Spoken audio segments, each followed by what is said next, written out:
Anyhow, welcome to our July 2024 SAL Structured Conversation. Before we start, we want to let you know that our session is being recorded, closed captioning is available, and all of the resources and slides and all the wonderful things you're going to see here today will be sent to you in a follow-up email. My name is Julie Morrison. I am the Assessment Director at Glendale Community College in Arizona, and I am a member of the SAL Professional Learning and Development Committee. On behalf of our committee, I want to thank you for participating in today's structured conversation. SAL and our committee are committed to involving, featuring, and representing diverse perspectives and identities in our offerings to meet your professional development needs. You can help us achieve this goal by submitting a structured conversation proposal of your own. We have had a number of people who have proposed and have turned into presenters. It's very exciting. I will put some information about that in the chat. So if you have a wonderful idea or an idea for a colleague to present, please send them that link. During the presentation, we invite you to participate by asking questions, sharing comments, and providing feedback through the chat. We will be monitoring the chat. Will has additionally shared with me he's got some discussion questions for the end of the presentation, so be prepared for those as well. If you haven't yet, again, please put your institution and role into the chat as we begin today. Now, we are all here because Will Miller is here. I have already told him that the bar is set really high because I have seen him do a number of presentations over the last few months, too, at AALHE, and they were exceptional. So I'm just prepared for another exceptional experience here today. Will be, as you can see on the screen, presenting on Beyond the Classroom, Elevating Student Success through Holistic Assessment of Learning and Life. Please give a virtual welcome to Will, give a little shout out, a little reaction, and we will turn it over to him to learn more today. Thanks, Julie. And I'm really excited to talk to the group about this today. It's a topic that's really come to the forefront of my thinking when it comes to assessment at my own institution over the last 5 or 6 months. And before we dive deep into it, I kind of want to talk about the impetus for what got me thinking about it, because I've worked at multiple campuses now. I've worked with lots of other campuses, and I'll share a little bit about myself in a minute. But this really started with a faculty conversation. We do this great Gen Ed summit at Embry-Riddle. We have 3 main campuses. We have different courses, different outcomes, but we still try to do one university-wide general education. And one of the things they were discussing this year is the fact that for 3 years in a row, they've punted on assessing teamwork and, working within groups and working within teams. And it kind of, piqued my interest sitting there with these Gen Ed faculty on why they were doing that. They're like, we just don't know how to assess this. Like, we have courses that say they're doing teamwork, but when they say they're doing teamwork, it might mean they have like one day where they work in small groups. They had tried 4 years ago to assess teamwork by making student groups record their meetings and then watching the recordings. And like anything else, they felt very fake. They felt like the students weren't really acting like themselves. They were just putting out what they wanted. So I pointed out to these faculty, I was like, we have really strong team building work happening throughout student affairs on all 3 campuses that I can think of off the top of my head. That, we have activities in Daytona, we have a structured program in Prescott. On the worldwide side, we have some different internal measures in place that really dive into and focus on team building and teamwork over the course of multiple weeks or even months in a way that maybe the classroom doesn't do best. And the faculty turned around and looked at me and they were like, well, that's great, but they don't assess it. And I'm like, no, they actually do assess it. And we sparked this idea of, how can we start integrating what we're seeing from really strong, well-established student affairs assessment in different pockets of our campus with what we're doing on the academic side when these folks have not spoken to each other about any of this previously. They haven't looked at it as a way of kind of holistically saying, hey, this student, when it comes to these core competencies, in reality, I'd argue on the teamwork one, when we get done doing this, that the student affairs side is probably contributing more than the random courses and the random little group meetings, which will give us better assessment. But I don't feel like that conversation's happening on a lot of campuses that I either work with or have worked at or have, really talked to folks that have been there. So that's really what I want to start a conversation about today. And as Julie mentioned, I'd say I have, 25, 30 minutes of material, depending on how long-winded I go. And then I really want to get into some questions and look at what's happening on your campuses and where these conversations are or aren't happening, or where they're being successful, and all of those different things. So just an idea of what's coming there. So again, we want this to be interactive once we get through some opening parts, and then move forward. And I'll let you guys know, as Julie said, I will send these slides out as a PDF. I went a little deeper on the text on some of these slides because I knew they'd be pushed out, and I want to make sure folks have some context around it. But don't worry, I won't be reading slides to you. As I shared, I'm Will Miller. I'm AVP for Continuous Improvement and Institutional Performance at Embry-Riddle. As we shared at the start, if you were here, I am not a food critic, despite what my Zoom name said yesterday and at the very start of today. I know more about food than I do airplanes, though, despite working at Embry-Riddle Aeronautical University. I continually am marveled of the fact that they take off and they're engineered, and we have people who can fly these things. And it works really well because I can have open, frank conversations with faculty without getting into disciplinary lines. Prior to Embry-Riddle, I worked at Jacksonville University. And then prior to that, I worked at a company called Campus Labs as a VP of strategy. Campus Labs had about 1,700 campuses. It's now part of Anthology. And there I worked with both the student affairs side and the academic side of the house on strategic planning, assessment planning, figuring out how to do better assessment. We were a software company, but my role was much more on how do we actually just do a good job of this, as opposed to how do we force a particular tool. So I bring a lot of that experience to these conversations as well. Obviously, I think a lot of folks have put their name and their role in their institution. And if you haven't yet, please do. It's good for me to see who's here. In terms of what we want to take away from our time together today, starting with kind of an enhanced understanding of what holistic assessment can really look like. So how can we look at both the academic achievements and the co-curricular, extracurricular piece of what students are doing on our campus to really foster a true measure of student learning and student development that's not looking at it in a siloed aspect of this student's really strong here, this student's not academically, we only focus on the program, not the student. How do we get past that? How do we strategically develop core competencies? Again, you might have gen ed competencies. When I got to Riddle, we had general education competencies. Our student affairs folks had a set of competencies. We had these institutional competencies. We just kind of went crazy with that word. But how do we find the things that we think both the academic side of the house and the student life, student affairs, administrative side of the house can all contribute to, and then we can start figuring out what relative contributions look like, should be, where we're succeeding, where we're struggling.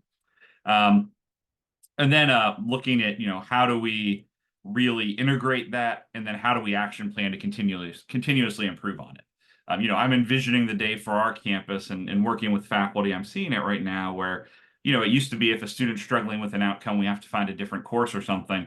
They're starting to talk about things like what activities, what seminars, what do we have going on outside of our academic side of the house that could also help this student pick up steam or gain ground. And as I shared, I think this is an incredibly important direction to think about going because it best recognizes the full spectrum of the student experience. It supports student success in multiple dimensions. It gives us more touch points. It gives us more holistic data. It accounts for the fact that you might have students that are just super strong on the academic side, but aren't seeing as much engagement socially, or engagement with career resources or mental health resources or activity resources. And how do we want to see a student look when they ultimately graduate, hopefully, from our institution? So when we think about this integration and what it could be, ultimately, we're really talking about how do we assess student learning and development through that combination? How do we bring them together?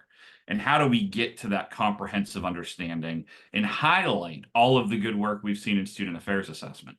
Transparently, 12 years ago, I started at Flagler College, overseeing IR and assessment. I came from a faculty role.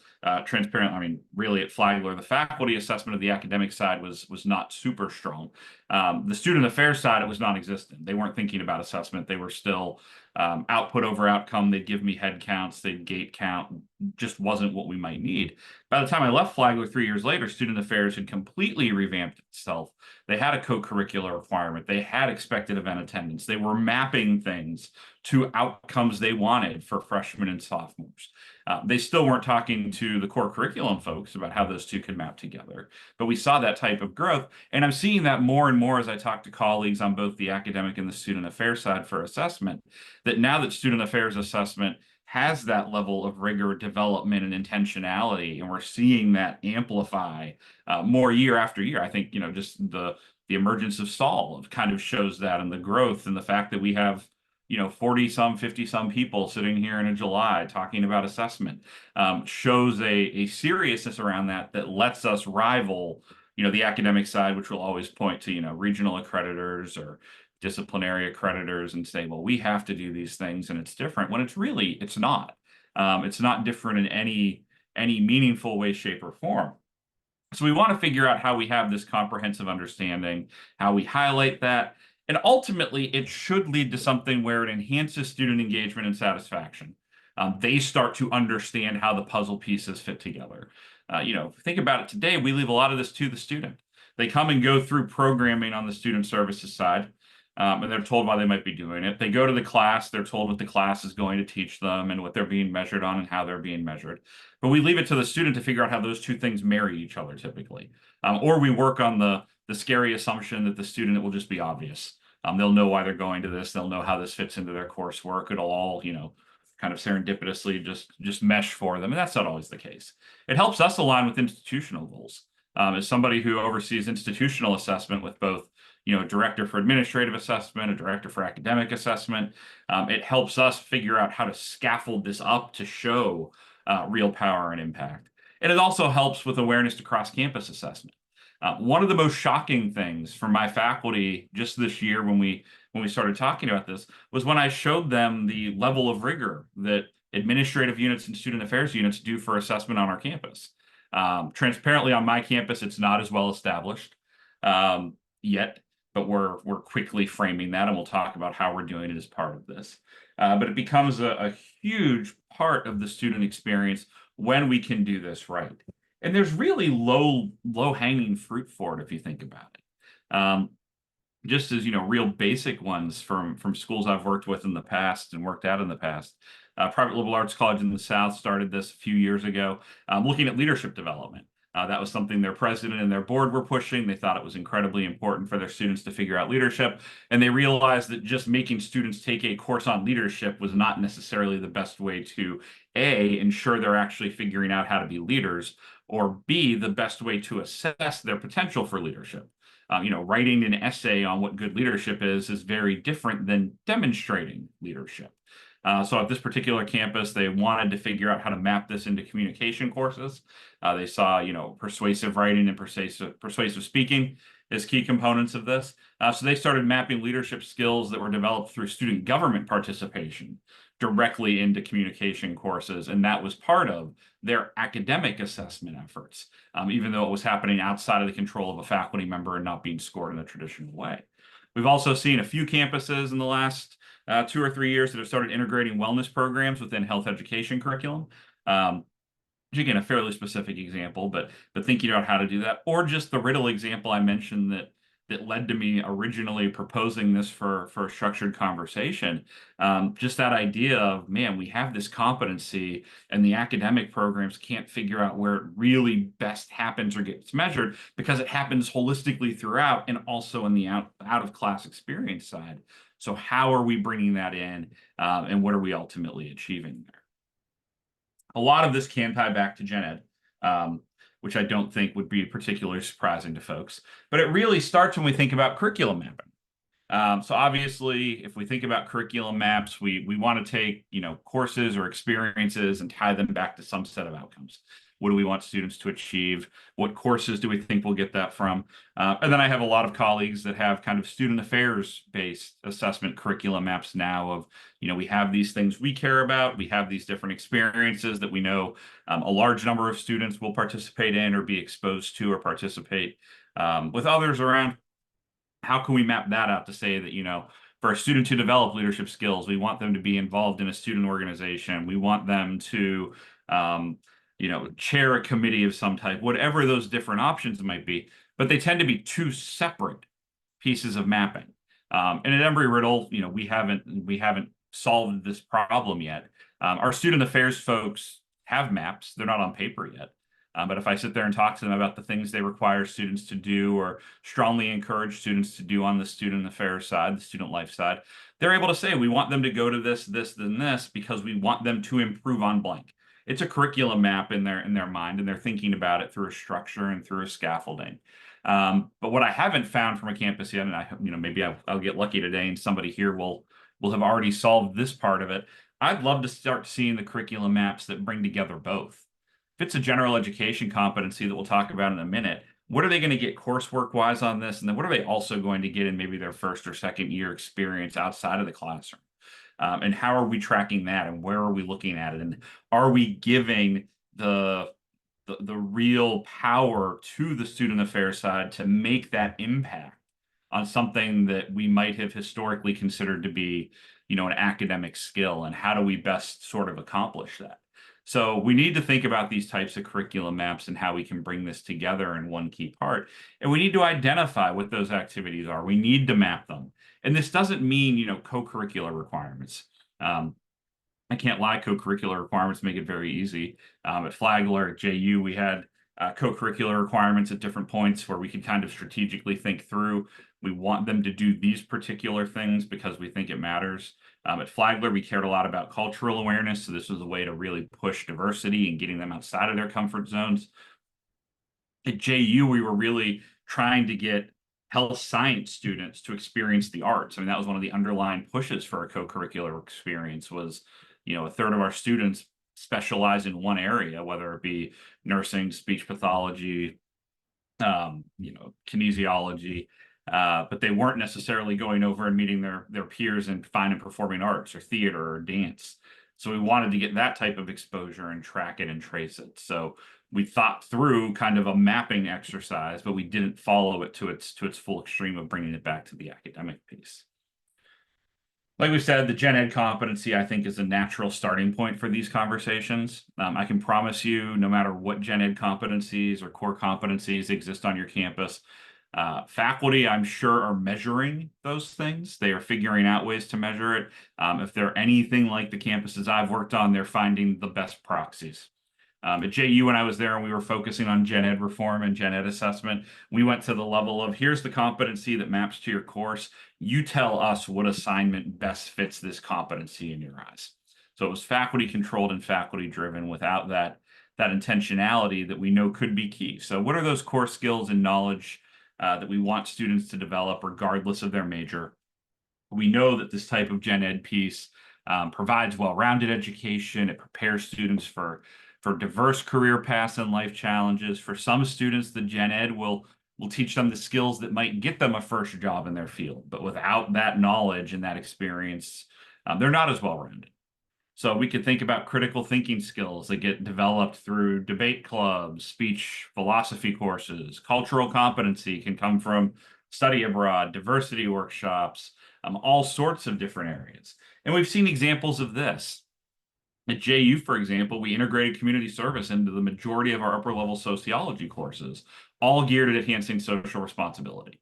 It was one thing to have students talk to us about what they understood of social responsibility. It was another for them to actually go and demonstrate and do and see the nuances and the difficulties and the pros and cons and the benefits and what it really means to be socially responsible, as opposed to telling us theoretically what they felt about social responsibility. And then we had other groups that, our College of Business, and this is true at JU, at Riddle, probably most places, internship experiences that are developing professional skills and competencies. Some places that'll be tied to coursework and be academic. Other places that'll happen outside of that. And what does that look like, and how are we taking full advantage of those opportunities? So when we think about innovation on this, part of it starts with tools and methods. And these are things that we've seen done in higher ed for years, but not necessarily in this way as of yet. Some schools that have strong core programs can walk through, they have portfolio-based systems where they want students at the end of the core. Rollins, I don't know if anybody from Rollins is here. Rollins used to have a super strong core program that was always around big problems, and lots of schools tried to model that where a student would, almost minor in, say, globalization, and all of their gen ed courses tied back to globalization, and they wanted them to have co-curriculars that tied back to globalization. And then students at the end of their sophomore year would put together this great presentation on how everything tied together, and they'd do the reflection and they'd talk about their curricular and co-curricular pieces. But eventually that faded. And one of the main reasons it's faded is because it was just difficult to administratively structure and pull off. But we know there's good technologies. Digital portfolios are obviously one. Using learning analytics has become more and more important.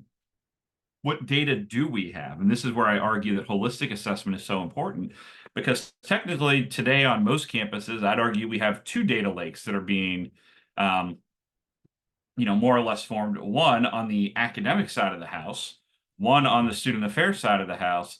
And I don't feel like those lakes are ever being brought together to really look at the whole student experience and the entire student opportunity for that type of development. So we need to combine qualitative and quantitative data. We need to leverage technology in these cases. We need to update our tools. That's always one that I think is important, to recognize changing student needs. And changing student needs, again, I don't know how every campus operates, but I've always noticed that it seems like there's a different student need every year, and it varies across campuses and varies within groups. But we'll bring in a group of, you know, we'd bring in a group of freshmen to JU, and one group would be particularly weak on social engagement. They were super bright, they were super nice kids, they were going to do academically well, but they didn't want to leave their dorm rooms. Then the next year we might somehow flip, and all of a sudden we have kids that have no problem spending time outside of their dorm rooms. They're there for social interaction, and we have to keep pushing them to the classroom. So we have to recognize that and have tools that can respond and update. And then we also need to make sure we involve students in this. And I'll talk about that in a minute on kind of the strategies I've started to work through to bring this to fruition. But students have to be part of the conversation. We spend a lot of time, I feel like, in higher ed trying to interpret what students are thinking instead of asking them. And one of the things we've done at Flagler, we did it at JU, we've started at a smaller scale at Riddle, is lots of focus groups with students on both the academic and the student affairs side to figure out where are they perceiving growth and development. My academic programs hate when I do it, but with graduating students, we sit down and we have basically cut out for them the pieces of curriculum maps. So here are all your courses, here are all your program outcomes. We would like you as a graduating student to tell us in what courses you think you made progress on these outcomes. And faculty are shocked because we go back with this heat map that shows they might have thought that students were going to gain knowledge of a certain thing or gain a certain skill in these three courses, and the students say they got it in those two, but then they actually got it somewhere else that the faculty weren't thinking they would get that perception. And we can have those questions and conversations, and we need to do the same thing here on the student affairs side. So I've spent a lot of time over the last few months trying to think through the strategies that really would help us bridge this together, and how do we get to this truly holistic approach to assessment that gets us out of the silos of the academic and the student affairs side. And to be frank, I think part of that is just that divide between the two sides of the house that still exists on assessment. In my conversations, looking through survey research, going to conferences, one of the things I've really noticed is that student affairs folks tend to be a little more pro-assessment. Faculty tend to still be a little more negative assessment. When you get into the underlying reasons for that, faculty on the whole tend to think it's something that is kind of externally brought upon them, whether it's by my office or an accrediting body, or they yell about SAC COC or something else, versus a lot of my student affairs colleagues see assessment as a great thing to show contributions to growth, which will help with budgets and resources and really ensuring that holistic piece. So, the faculty don't want to talk about assessment even for themselves. And then when I say, let's also talk to other people who are about assessment, and those people are excited, it's a real weird first meeting when they all come together. But without that bridge going away, it's tough. And I mean, even if I look at the Embry-Riddle experience over the last few months, if I hadn't been in that room to hit the perfect opportunity, kind of that, punctuated equilibrium point where the faculty say, we're not sure we do this enough, who does? If I had gone to them on my own a month prior and been like, hey, you should go talk to the student affairs folks about the great work they're doing on teamwork, I don't think they would have immediately picked up the phone or got out an email and been like, oh my gosh, we heard you're doing these great things. How do we bring it together? So what are some strategies that I've kind of started to think through? And these are important pieces for what I hope to talk about a little bit later this afternoon. First, and this feels almost, like the answer to everything these days, but it's really true in this sense is that idea of cross-functional teams. I'm very lucky at my institution that both the academic assessment folks and the administrative assessment folks, which encompass student affairs, live within my office. So I have those conversations happening at a high level already. And they know the players to bring in to have the more nuanced conversations underneath as we want. But these are important for a few reasons. The first being really having that interdisciplinary collaboration opportunity. So having both academic and student affairs helps get that diverse perspective represented and really make sure that we get that comprehensive understanding. It allows for both sides to kind of talk openly about it. Transparently, from just the small amount of work I've started at Riddle at this, part of this also goes back to getting student affairs folks to understand in these meetings and on these teams, don't let faculty members make you feel like they have the final voice. I feel like we always end up with faculty occasionally who go off the route of, if I'm the loudest voice, this will go well. And again, not all faculty by any means, and definitely not the ones typically most interested in assessment, but it is an equal opportunity on all of these different areas. And with that, these groups need to meet regularly. I find that this is one of the problems we have in higher ed. We put together cross-functional teams and we give ourselves a big pat on the back and say, we've done it, we've reached the goal, we have the people in the room together. Those people need to keep coming back to the room and we need to give them things to talk about. They need to be seeing challenges. Like I would have loved if I already had a cross-functional team at Riddle when that faculty conversation came up, because we could have taken it back to them and be like, let's talk about teamwork and team building and leadership. Where are we seeing it on the academic side? What makes it hard to assess? What's student affairs doing? How can these two supplement each other? Are there opportunities to embed student affair opportunities into classes? So we're sure we get data and we're sure we have strong representation. And then the last part of the cross-functional teams is really getting to that idea of a shared vision, making sure they have the shared purpose and understand why it's there. Second is creating integrated assessment plans. We need to develop assessment plans that incorporate both sides of this. And we're still not all the way there at Riddle. We have vastly revamped the administrative student affairs plan to ask for more of the types of information that we get from the academic side to allow it to be a more apples to apples opportunity for comparison. But I wouldn't say it's exactly unified. But on things like core competencies, there's no reason we couldn't have both within that same plan. We've pushed over the last year especially hard to bring them to common language and common understanding, and especially to help faculty understand that student affairs is doing just as high level assessment as they are, and for student affairs to understand the frustrations faculty feel in doing assessment and the way that they're hand tied maybe in a way that our student affairs folks aren't. And then we've really looked at figuring out comprehensive metrics and matrices that will allow us to start capturing this balance between academic performance, personal development, extracurricular engagement. When I was at Campus Labs, I remember I was at it was a California community college, and they were talking about different student buckets they kind of use to categorize their students as they think about things. And they talked about, the student who gets all A's and never meets anybody else and never does anything else on campus, and they leave and they're super successful, but there's no tie. And then they talked about the students that have never stepped foot in the classroom, have been there for 9 years, and are their biggest advocates because they just love everything else going on campus. How do we track that type of stuff and figure out where we can have those types of impacts? Third, developing the curriculum maps, and this is a hard part. I know there's already a question we'll talk about later, getting into, kind of the chicken and the egg piece of, do you start with do you start with thinking about the maps, or do you start with thinking about what those outcomes really should be? But this just gets us to that point where we know how the contributions are there. We have the holistic piece. We have the integration points, and we can start identifying them and also knowing where we're weak across campus. One of the most important things you can do with the curriculum mapping exercise is being like, we really don't have anything that touches on this outcome that we all say is important. It's weak on the academic side. It's weak on the student affairs side. Were we just expecting students to through osmosis, because we talk about it, become better? That's a risky proposition. It's doable, but risky.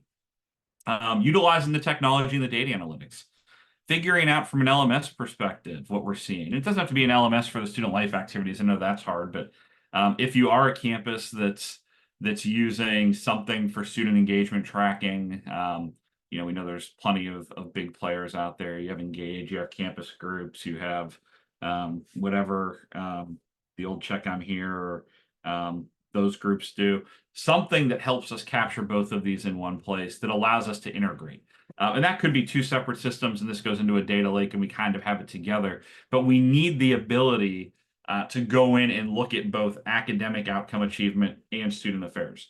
The other difficulty here, obviously, too, is on academic assessment, very few campuses are really focusing on the individual student level today. The accrediting body says care about program outcomes, so we aggregate it and we roll it all up. We have to work with faculty on getting down to that individual student piece, because otherwise we're still making assumptions. Maybe Julie is really engaged and has all this great stuff that shows she's making development there. But then we just have to make an assumption that on the academic side, because Julie's a nursing major, that 70% of nursing students met the outcome. So we have a 70% chance that Julie was in that group. That's not giving us that ability to get as granular as we might want to be, and that's a lift for faculty. Other pieces, aligning, fostering the culture of continuous improvement. Part of this here is feedback loops. And again, on feedback loops, I cannot stress enough, this has to include students along with faculty and the student affairs practitioners. Students need to be participating and interpreting and helping us understand what this data is telling us, instead of us locking ourselves in a room and trying to speak for them. There's so much power that comes from that. Professional development here on the holistic side. Part of this, again, is, and I hate when I talk about silos, because all we want to do is get rid of silos. But at the end of the day, the academic side of the house is typically reporting to a provost. The student affairs side of the house, and most campuses or types, again, generalizing, but on most campuses, reporting to somebody on a VP of student affairs type title, or a VP for enrollment who has student affairs, not to the same person. So we have to make the push for there to actually be alignment in these conversations. So we need to have those opportunities for development that show we're going to think more than just in our silo. And then figuring out pilot programs. One of the Riddle undoubted pilot programs will end up being our student union and student engagement office, because they're our strongest group on assessment. They get it, they track things the right way, they know the faculty, they know the conversations, they run the type of programming that lends itself to the areas faculty are struggling. But we'll need to go further than that to have full success. Obviously, aligning with institutional goals. This can also be with strategic plans and strategic goals. Making that alignment, getting the right stakeholders involved, and communicating about it.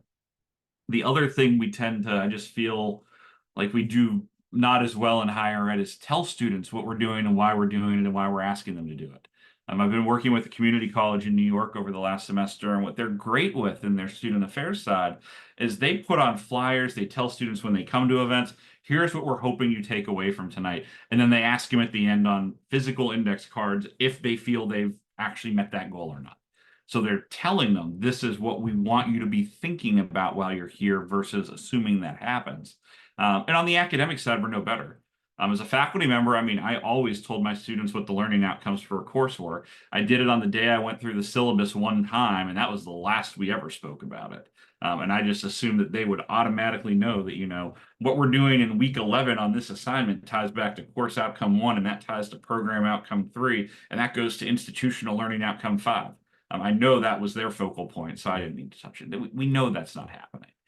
Med schools are great at this. Law schools are great at this, where their accrediting bodies require outcome assessment down to like a lecture level. But the rest of us, we struggle. We just kind of do the field of dreams. We've put it before them. They'll figure it out. Everything will be just great. Another part, since this is still something that's not happening everywhere, we have to document and share best practices. I'm thrilled, just as I glance at the chat occasionally, to see people talking about wanting to have further conversations around this by different institution types, because we don't have that today, of where this has gone super well from an intentional perspective. Some campuses have halfway backed into this by other reasons, but I haven't found the good examples. I have some resources. I have some elements of networking that we've done, but conversations like this need to happen because we're all going to have slightly different pain points that will benefit from knowing from each other's campuses. Encouraging student involvement. Again, I can't stress enough the importance in my eyes of encouraging student involvement. I think the student voice is essential in this. They are the one experiencing it. If we want to know if what we think they're gaining is actually being gained, the data tells us one thing, they'll also tell us something.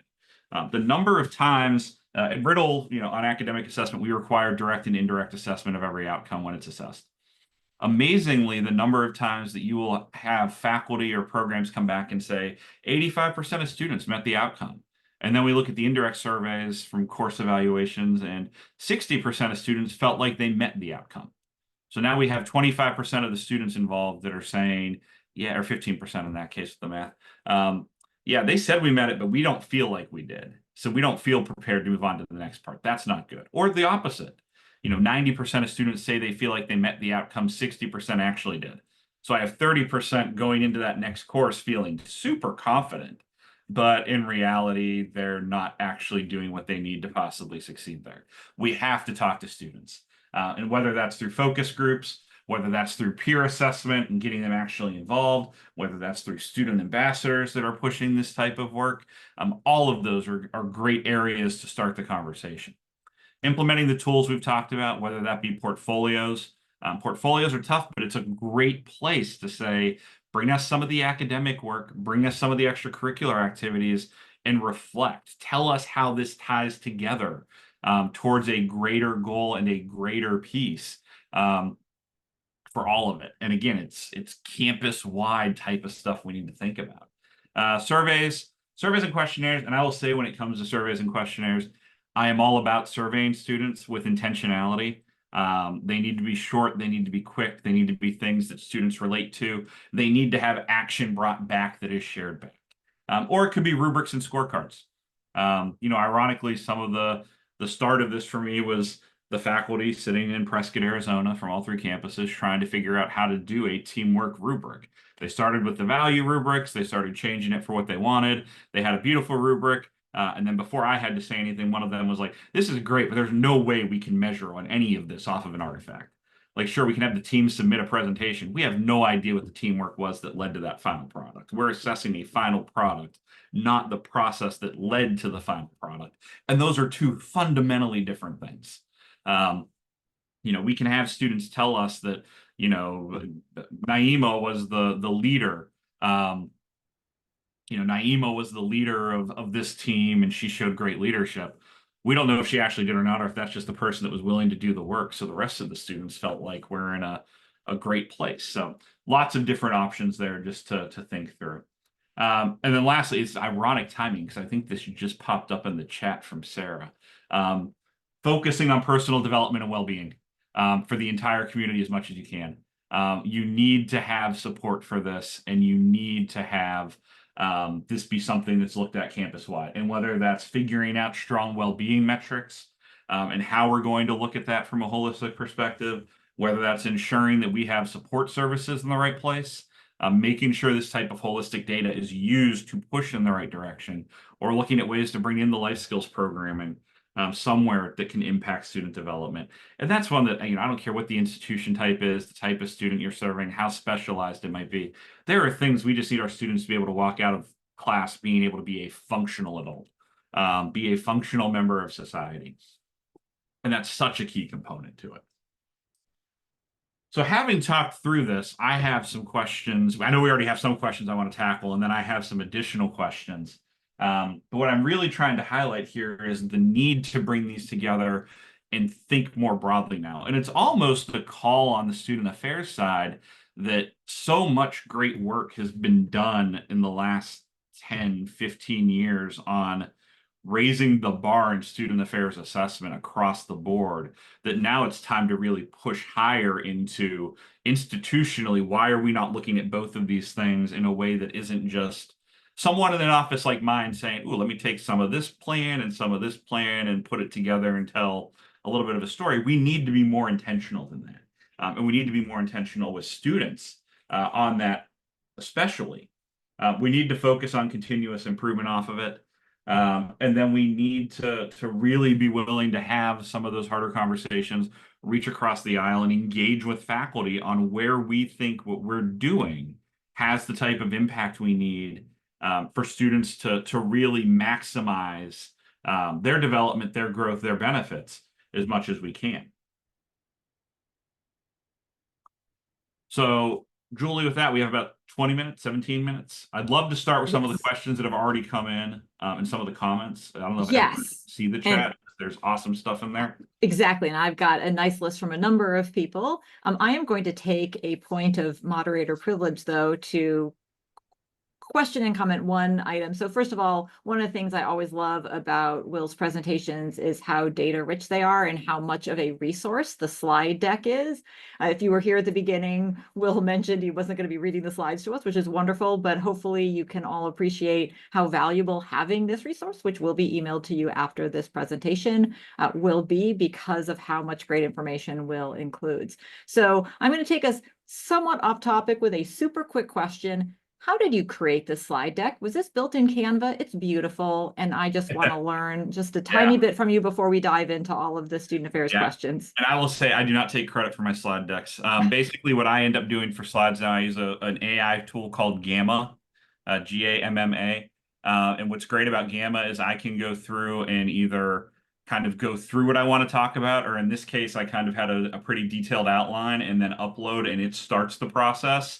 And then I'm able to go in and just kind of adjust and work through based off of that. So you can start from scratch with it, or you can upload a PowerPoint, or you can upload, in my case, just kind of a nice little outline, and it puts together beautiful slides that I would never be capable of doing on my own. So it's a wonderful. I have an hour drive for work every day, so I spend a lot of time doing voice to text. So I can just literally spit out sort of here are the things I'm thinking, and then let it start it, and then fine tune. Every once in a while, you have to catch it though, because it'll, yesterday I had a Gamma that I used for an internal retreat. And in one of the pictures I didn't notice, it looked like everybody was wearing like gas masks. And I was like, I don't know why the AI has chosen to create that for me, but it can do web searches for pictures or it can do AI generated, but it's a really cool tool.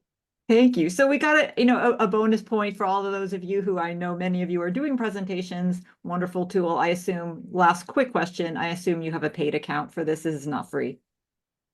I think I have a paid account now, but I think there is a free version. Okay. All right. Okay. And now diving into the more topical questions, I'm going to go kind of in order of things that came into the chat. Some are going to be questions, some are going to be comments. I apologize if I mispronounce anyone's name. I do like to recognize those of you who are putting these questions in.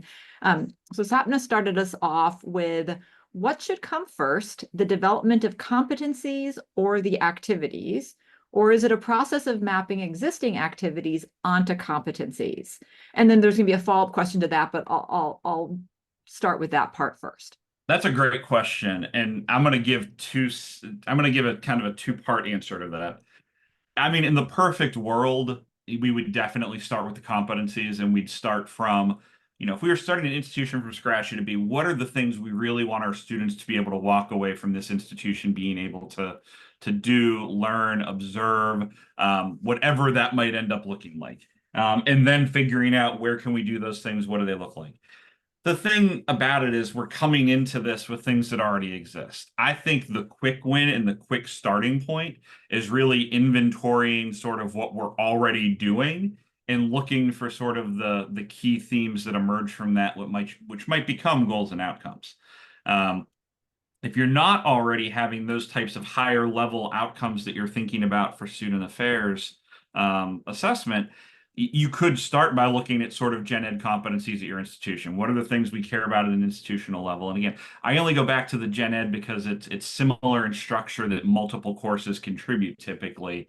And it's not program specific. But if you look and see that, maybe they have an outcome related to citizenship.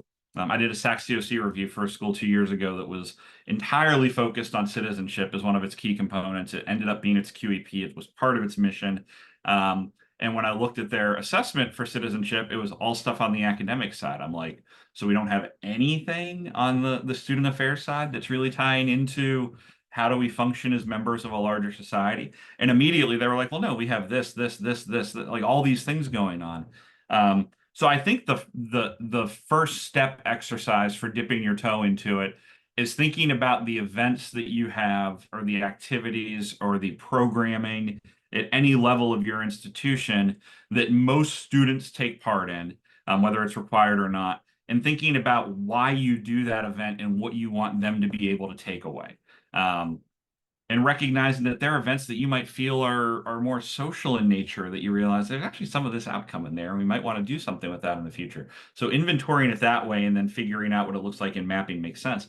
And then also just because I've seen this happen with student affairs units I've worked with on things similar to this in the past, just because it doesn't end up on a curriculum map doesn't mean it's not important to do. So there has to be something here where, you're going to have events that maybe don't tie into this kind of holistic growth development assessment piece, but are still essential for the student experience.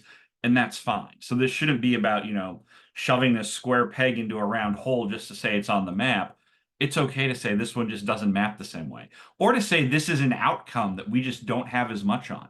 Um, on the gen ed, they tend to be pretty open for interpretation, but maybe on critical thinking where you're like, we don't have as much on critical thinking as we do communication or citizenship with intentionality, that's okay. You can either keep it that way or start figuring out ways you can venture into that path. But that's probably worth a conversation with faculty because they're not doing as good on critical thinking as they claim either. So it's not like it's just magically happening on the academic side and we're missing something over here. All right, thank you. And you actually answered the second part of the question during your answer, so that's perfect. So we'll move on to the next set. There are a few things kind of came in, so I'm going to merge a few. So there was some information about, how do we really involve students in this work?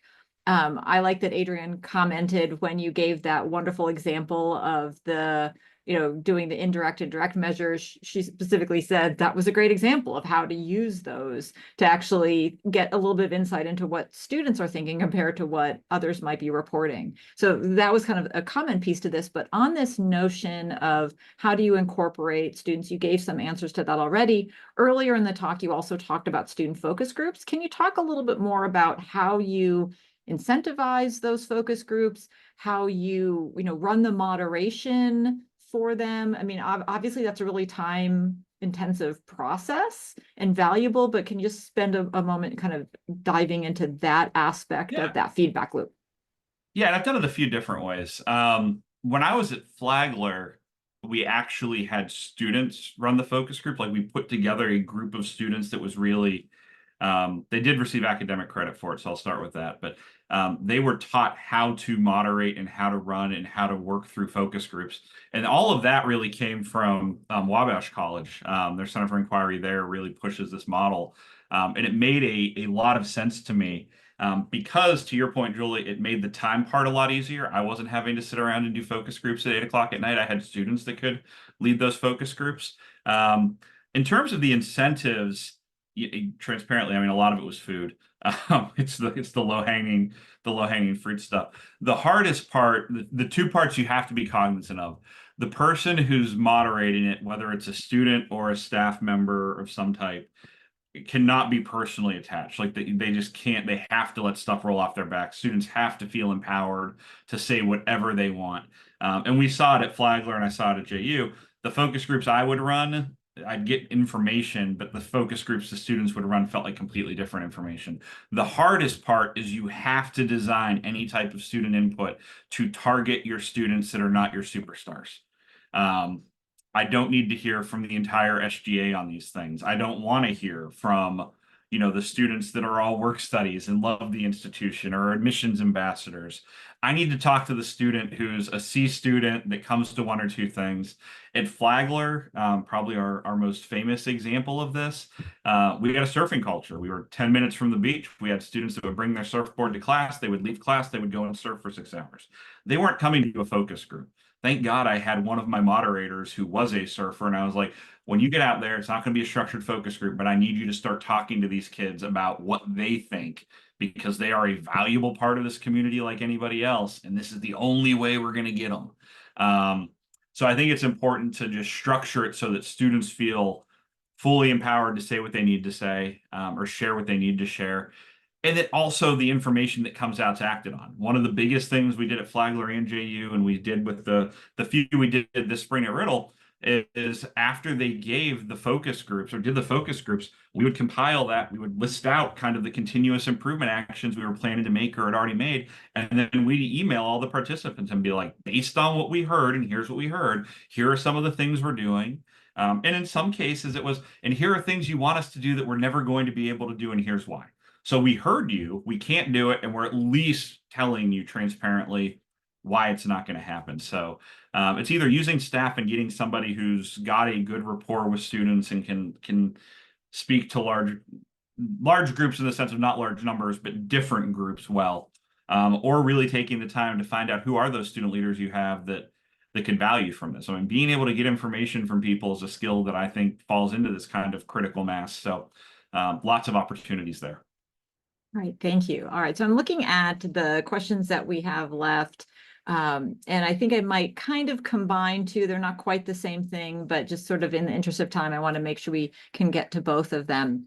So Joe asked about strategies that have been successful in overcoming resistance to integrating academic and non-academic assessment. Chelsea asked about tips or strategies in helping student affairs move from kind of output or counting types of measures to actual assessment of outcomes and impact. So I don't know if I mean, obviously they're not quite the same thing, but maybe you can weave an answer to both of those Yeah, I know in we your can do that. response. We can totally do that. With Joe's question, and that's the hard part. I mean, there is resistance. There has to be a plan in place on how we're going to use this to get people to start kind of sharing that out. And to be honest, and again, I'm generalizing on this, so I don't want anybody thinking that this is directed at faculty in particular, but it's getting faculty to recognize that the assessment work of student affairs is typically at a high standard, in many cases at a higher standard than what we're seeing from the academic side and being used differently, and that they need to have that seat at the table. I was lucky at Riddle because faculty were the ones who pointed out, we don't think we're doing this very well. That's not everybody's case all the time. I think part of that strategy is finding who your champions are on the faculty, which I always say that in academic assessment, we tend to overwork the same horses because they just care and they're good at this and they want to do well. They also tend to be involved in gen ed, which makes it a natural takeoff point. But getting them in the room and kind of showing how the student affairs side can map into some of these really helps. I think, Joe, one of the other big strategies is being that neutral party. I was able to go to the faculty after that conversation and be like, so I found these events and these programs that we have in place in the student life side on different campuses. And I think they tie in really nicely and really, augment what you're already doing on academic assessment and give you, kind of more color to use in your data and your narratives. And they were like, oh, okay. So it wasn't like I was having student affairs advocate for themselves or the faculty advocate for themselves. It was both ways. On the student affairs side, the resistance tends to be, what's the takeaway? I find student affairs folks tend to be, especially on assessment, they have a lot to do on their own already. So just helping them realize that there's going to be a takeaway, I think goes a long way. And as for Chelsea on the move from output to outcome, I think this is such an important one. And a lot of that for me is intentional coaching with student affairs folks that are focusing on outputs. They're not wrong. We have to know the output before we know if the outcome matters. I mean, if I have 100 students versus 2, and I say the 2 really had something come from it, what's better? What's the goal? What's the takeaway? But being able to sit down and really work through, and my director of administrative assessment, Naima, she's great at this, where that's great that you had 338 students come. What were you wanting those 338 students to take away from this, and how are we getting at that? And when they say, well, we wanted them to be able to blank, or we wanted them to see this. Okay, so how can we start tracking that or looking for that, whether it's now for that group that was already there, or what can we put in place for the group that comes next that we can start thinking about that? And we might not get it perfect until 3 or 4 iterations down or 3 or 4 cycles, but just starting that conversation and helping them always kind of ask that next level question until we get to what they want. And they should feel empowered by that because, saying 400 students came is great, but saying 400 students came and, 319 reported that they feel that they gained this as an indirect, or if you have something you can do directly, we have 78% felt that they achieved blank, or showed it. It's just all about that conversation and just coaching them through those next steps. Well, thank you very much. The one question I think we're not really going to have a chance to get to unless you have a 30-second response to it. I really liked how Sarah commented that they were able to get their executive leadership on board and how much of a difference that makes. Do you have a 30-second response to what can you do to get your executive leadership on board? I do. Executive leadership for me, it's all about gouging that, they oversee so many different areas of campus. So this is where we start to see the power of the synergy underneath them. For me, I mean, that strong leadership when your folks underneath are out of the silo. So working with the executive leadership to say, we holistically care about the student. It doesn't do us any good if they graduate with a 4.0, but they are mentally unwell because all they've done is study or vice versa. This will help put that narrative in a way that's very powerful for them with donors, board members, parents, everybody. Wonderful. So I'm imagining all of you are feeling like I do every time I'm in a conversation with Will. I wanted to keep going and it's never long enough, but I would encourage you to take the opportunity to, anytime you see Will as a speaker, try to get to his sessions. Like we've shared, we will be sharing out the resources that came up today, the slide deck, any of that information. So the recording, if you want to share this information with other colleagues. So as we conclude our session today, I would like us to give Will one more round of digital or chat applause. Feel free to do it in the chat. Feel free to use your reaction button to give him a little bit of love for this wonderful presentation. We would also like to thank our SAL Professional Learning and Development Committee for their help in bringing this to you today.